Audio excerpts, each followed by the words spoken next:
महान वैज्ञानिक Albert Einstein ने कहा था, अतीत को जानना भविष्य की कुंजी है। और इतिहास भी कुछ ऐसा ही है ना, जिसे जानना हमें अपनी जड़ों से जोड़ता है और शायद आगे का रास्ता भी दिखाता है। नमस्कार, और द डीप डाइव में आपका एक बार फिर स्वागत है। आज रविवार 21 सितंबर 2025 है। आज हम इतिहास के एक ऐसे ही कह सकते हैं कि भूले हुए अध्याय पर थोड़ी गहराई से बात करेंगे। ये कहानी है त्रावणकोर के महान राजा मार्तंडवर्मा की, जिनका जिक्र, अजीब बात है, अक्सर हमारी इतिहास की किताबों में मिलता ही नहीं। हमारी आज की ये चर्चा आधारित है द संडे गार्डियन में छपे एक लेख के विश्लेषण पर। ये लेख न सिर्फ मार्तंडवर्मा की विरासत पर रोशनी डालता है, बल्कि भारतीय इतिहास लेखन के तरीकों पर भी कुछ अहम, कुछ गंभीर सवाल खड़े करता है।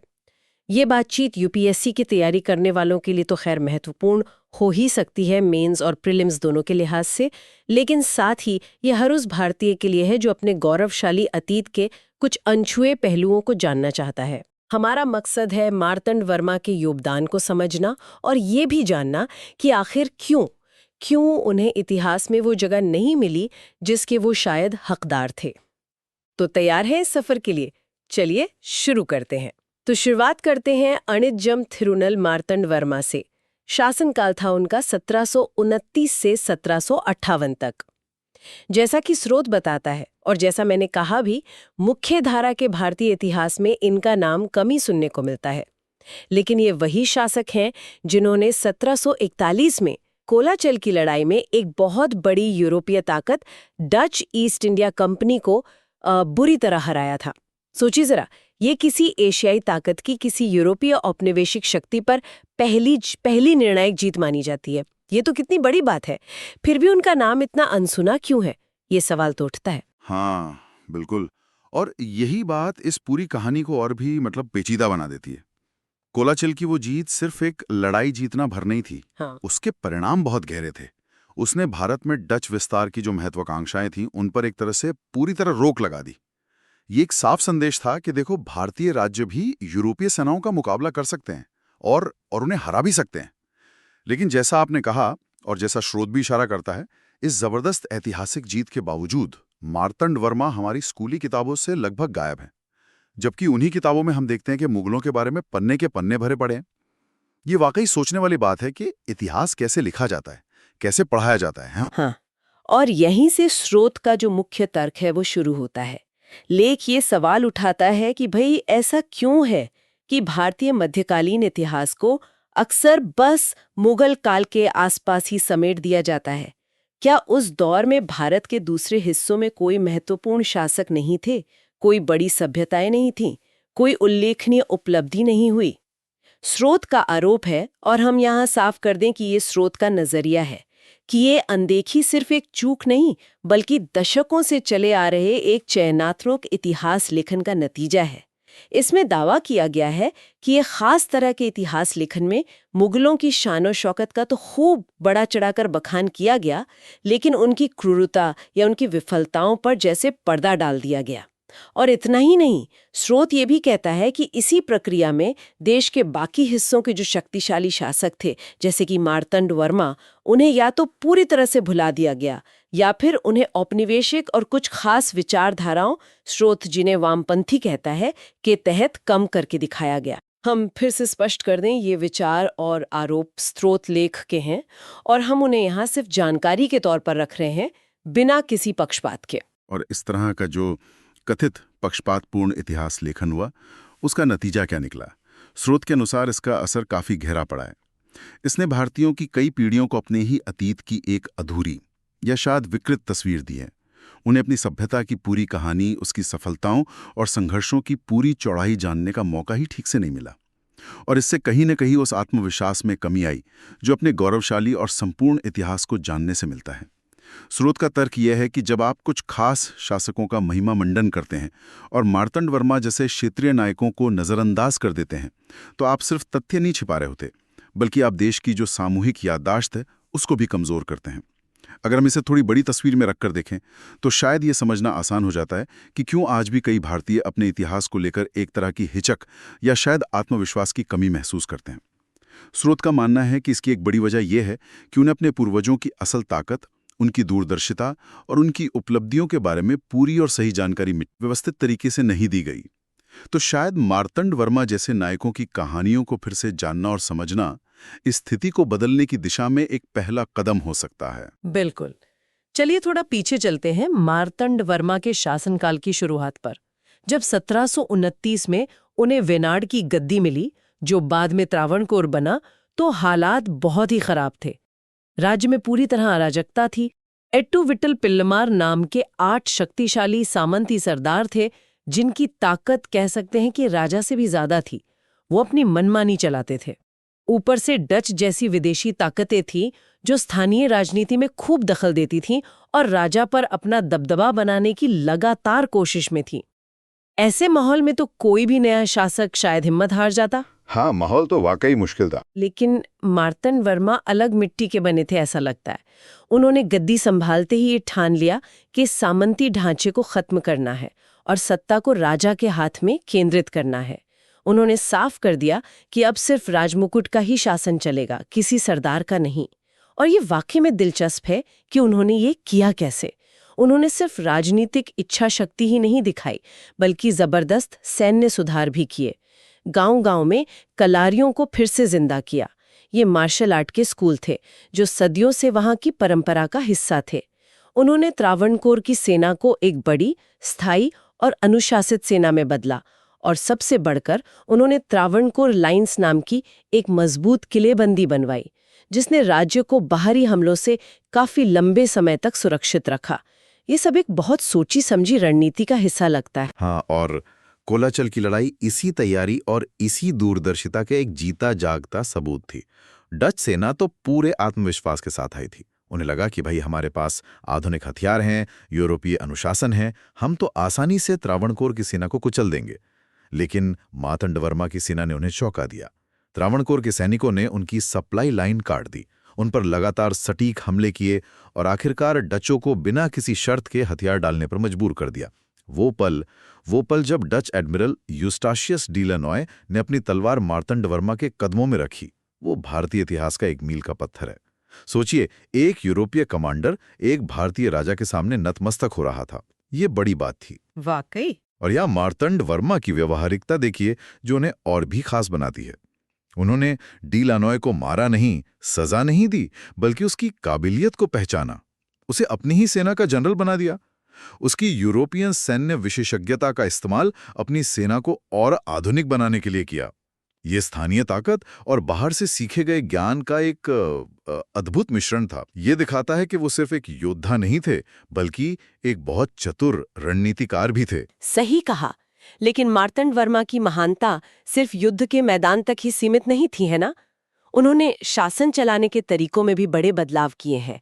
जमीन का प्रशासन सुधारा, काली मिर्च और दूसरे मसालों के व्यापार पर राज्य का एकाधिकार कायम किया। हाँ, ये बहुत महत्वपूर्ण था। इससे न सिर्फ राज्य की आमदनी बढ़ी, बल्कि व्यापार पर यूरोपीय कंपनियों का जो दबदबा था वो भी कम हुआ।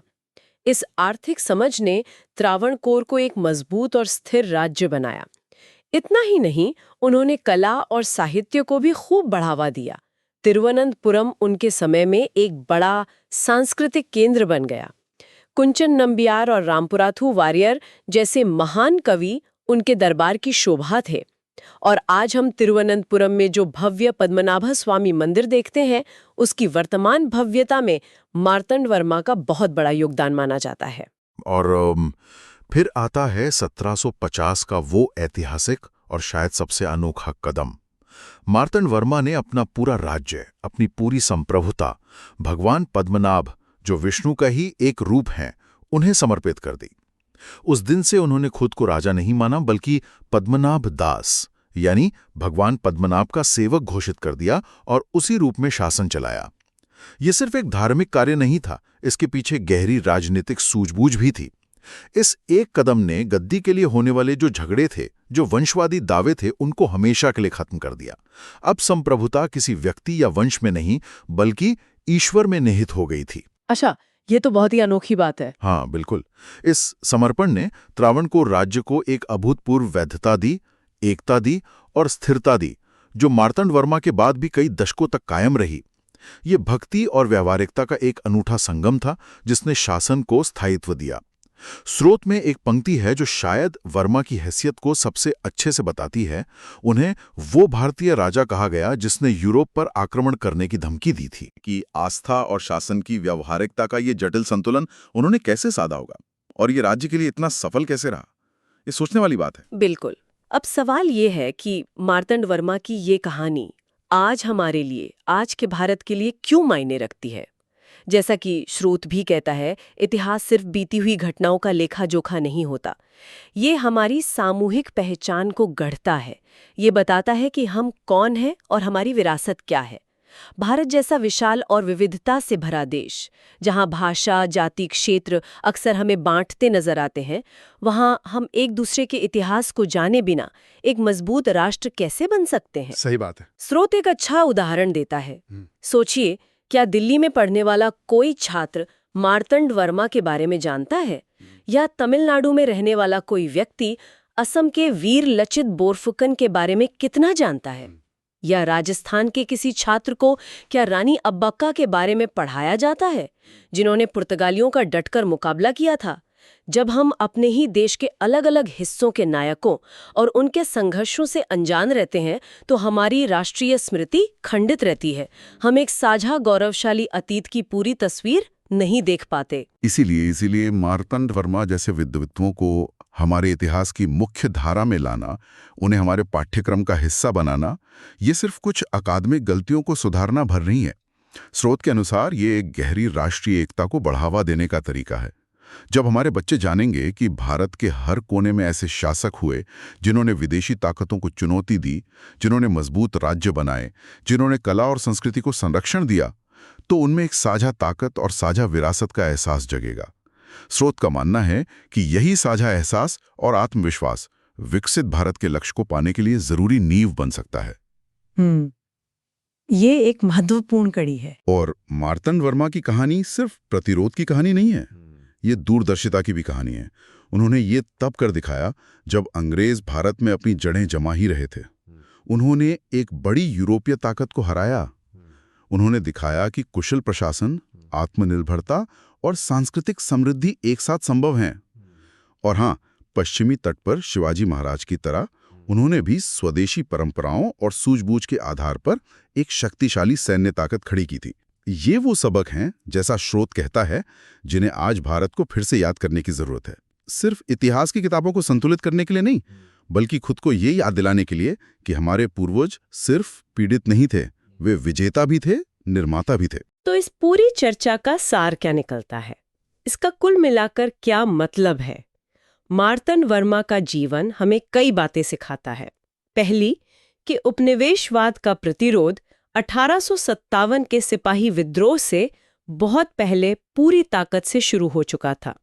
दूसरी, कि भारत के शासकीय शासक न केवल सैन्य ताकत में बल्कि सोच और रणनीति में भी यूरोपीय शक्तियों को मात दे सकते थे। और तीसरी, कि भारत की अपनी ज्ञान परंपराएं, अपनी शासन पद्धतियां दूरदर्शी और सक्षम शासक पैदा करने में पूरी तरह समर्थ थीं। अगर भारत को वाकई विकसित भारत बनना है तो उसे आत्मविश्वास के साथ आगे बढ़ना होगा। और ये आत्मविश्वास कहाँ से आएगा? ये अपने पूर्ण गौरवशाली अतीत को जानने से आएगा। वो अतीत नहीं जो सिर्फ आक्रमणकारियों का महिमा मंडन करे, बल्कि वो अतीत जो उनका जश्न मनाए जिन्होंने इस धरती पर निर्माण किया, संघर्ष किया और अपनी पहचान बनाए रखी। इसलिए मार्तंड वर्मा को फिर से खोजना सिर्फ एक अकादमिक कवायद नहीं, बल्कि स्रोत के नजरिए से देखें तो एक राष्ट्रीय आवश्यकता है। तो ये थी हमारी आज की गहरी पड़ताल त्रावणकोर के महान राजा मार्तंड वर्मा की भूली हुई विरासत और भारतीय इतिहास लेखन पर द संडे गार्डियन के लेख के आईने में एक आलोचनात्मक नज़र। हमने देखा कि कैसे मार्तंड वर्मा ने न सिर्फ डचों को हराया, बल्कि एक मजबूत, स्थिर और सांस्कृतिक रूप से समृद्ध राज्य की नींव भी रखी। हमने इस स्रोत के आधार पर यह समझने की कोशिश की कि क्यों उनका नाम इतिहास की किताबों से गायब सा है और इसका हमारी राष्ट्रीय स्मृति पर क्या असर पड़ा है। और आखिर में हमने आज के विकसित भारत के सपने के संदर्भ में उनकी कहानी की प्रासंगिकता पर भी बात की। और जाते जाते आपके लिए एक विचारणीय प्रश्न छोड़ जाते हैं जो स्रोत की बातों से ही उपजा है, पर शायद हमें थोड़ा और सोचने पर मजबूर करें। मार्तंड वर्मा का पद्मनाभ दास के रूप में शासन करने का जो मॉडल था, जहां सारी सत्ता, सारी संप्रभुता ईश्वर या आस्था में निहित थी, उस अनूठे प्रयोग के आज के दौर में क्या मायने हो सकते हैं, खासकर जब हम धर्मनिरपेक्ष शासन, राज्य की भूमिका और आस्था के सार्वजनिक जीवन में स्थान पर लगातार बहस करते हैं। क्या राज्य शक्ति और धार्मिक विश्वास के उस ऐतिहासिक संतुलन से आज भी कुछ सीखा जा सकता है? ये सवाल सोचने लायक है। वाकई अगर आपको हमारी ये चर्चा जानकारी भरी और दिलचस्प लगी, खासकर अगर आप यूपीएससी की तैयारी कर रहे हैं या भारतीय इतिहास में गहरी रुचि रखते हैं, तो इसे लाइक जरूर करें और हमारे चैनल को सब्सक्राइब करना ना भूलें। मार्तंड वर्मा या आज के विषय से जुड़ा कोई भी सवाल या विचार आपके मन में हो तो नीचे कमेंट सेक्शन में हमारे साथ जरूर साझा करें। हमें आपके विचारों का इंतजार रहेगा। आज हमारे साथ जुड़ने के लिए आपका बहुत बहुत धन्यवाद। अगली बार फिर मिलेंगे एक और ज्ञानवर्धक चर्चा के साथ।